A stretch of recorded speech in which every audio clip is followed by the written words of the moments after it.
আজি মনলৈ আহিছে এটা শব্দ এক্সপেক্টেশ্যন। এক্সপেক্টেশ্যন শব্দটো খুব ধুনীয়া আৰু সঁচাকৈয়ে যদি আমাৰ এক্সপেক্টেশ্যনৰ মতে সকলোবোৰ কাম হয় খুব ভাল লাগে। কিন্তু এই শব্দটোৱে কেতিয়াবা আমাক বৰকৈ কষ্ট দিয়ে, নহয়নে বাৰু? ভবামতে কামবোৰ হ'লে সকলোৰে খুব ভাল লাগে, আনন্দও পায়। কিন্তু কেতিয়াবা এই শব্দটোৱে ইমান দূৰলৈকে আমাক ঠেলি নিয়ে যে ক'বও নোৱাৰোঁ। আমি সৰু সৰু কথাৰ পৰা খুব ডাঙৰ কথালৈকে আমি বহুত এক্সপেক্ট কৰোঁ। ক'ব গ'লেতো প্ৰায় কথাতেই আমি এক্সপেক্ট কৰোঁ।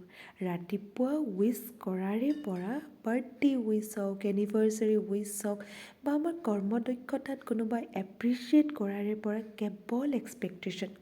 আৰু এইবোৰ কৰি থাকোঁতে আমি নিজকে হেৰাই পেলোৱা নাইনে? সেয়ে ভাবিছোঁ যে মই আৰু ইমান মানুহৰ পৰা এক্সপেক্টেশ্যন নকৰোঁ।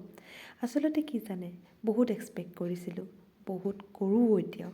কিন্তু যিমানেই এক্সপেক্ট কৰোঁ সিমানেই বেছি কষ্ট পাওঁ।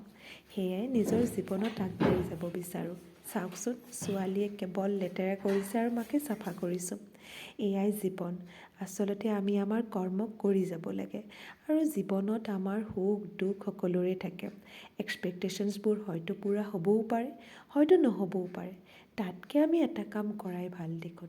নিজক লৈ আমি ব্যস্ত হৈ পেলাই নিজৰ কাৰণে কিছুমান টাৰ্গেট ৰাখিব লাগে। আৰু সেই টাৰ্গেটবোৰ যদি আমি ভবামতে হয় তেতিয়াহ'লে সঁচাকৈ খুব ভাল লাগিব। কাৰণ আনৰ পৰা আমি একো এক্সপেক্ট কৰিব নোৱাৰোঁ।